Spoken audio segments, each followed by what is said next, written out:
একটা মানুষ দেখতেছে আপনার মারে, কেন আপনার মার কি কোনো সম্মান নাই? আপনার মার কি পর্দা করার কোনো দরকার নেই? কি এরকম ভাবে বৃদ্ধাশ্রমে না যেতে হয়? এই দিকে খেয়াল রাখেন, মা বাবার খেজমত করেন। আসসালামু আলাইকুম রহমতুল্লাহ।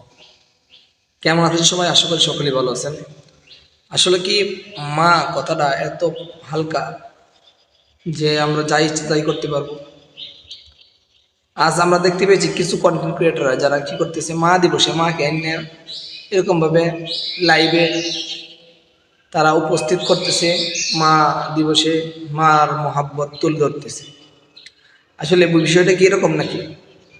আজ এত এত দিবস, মা দিবস, বাবা দিবস, প্রত্যেক দিবসেই আমরা খুব ঘটা করে পালন করি, কিন্তু আজ এই যে বৃদ্ধাশ্রমে কেন আমার মা বাবা থাকতেছে?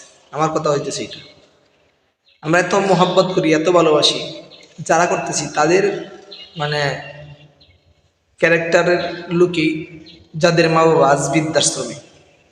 কিন্তু কেন আমরা মা দিবসে এত লাফালাফি করতেছি, বাবা দিবসে এত লাফালাফি করতেছি, বাবাকে সম্মান দিয়ে দিতেছি, মারে সম্মান দিয়ে দিতেছি, মানুষের সামনে রিপ্রেজেন্ট করতেছি মারে? আসলে কি পর্দার কি কোনো বিধান নাই? আমরা মা দিবসে মাকে কি এরকম ভাবে লাইভ আইন মানুষদেরকে দেখাইতেছি, প্রত্যেকটা মানুষ দেখতেছে আপনার মারে, কেন আপনার মার কি কোনো সম্মান নাই? আপনার মার কি পর্দা করার কোনো দরকার নাই?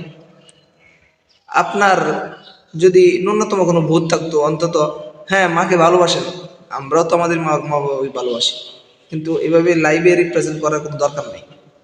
আমার বলা এটার জন্যই যে কারণ মহিলা একটা পর্দার বিষয়, আল্লাহ তাআলার হুকুম, ফরজ। এই ফরজ আইন যদি আমরা লঙ্ঘন করি, তাহলে আমরা তো বরং মানুষের দেখায় আমরা কি গুনার বাগি হইতেছি। এই জন্য মা দিবস আসছে, পালন করব, মাকে মহাব্বত করবো, কিন্তু দেখাইতে হবে, মাকে রিপ্রেজেন্ট করতে হবে তা নয়। এই জন্য ভাই আসেন, এসব চারেন, মহাব্বত করেন, যাতে মা বাবা ঘরে থাকে, পর্দায় থাকে মা, আর মা বাবা যাতে কোনো মা বাবাকে যাতে কি এরকমভাবে বৃদ্ধাশ্রমে না যেতে হয়, এই দিকে খেয়াল রাখেন, মা বাবার খেজমত করেন। আল্লাহ রাব্বুল আলামিনের কাছে দামি হন, জান্নাত কামাই করেন।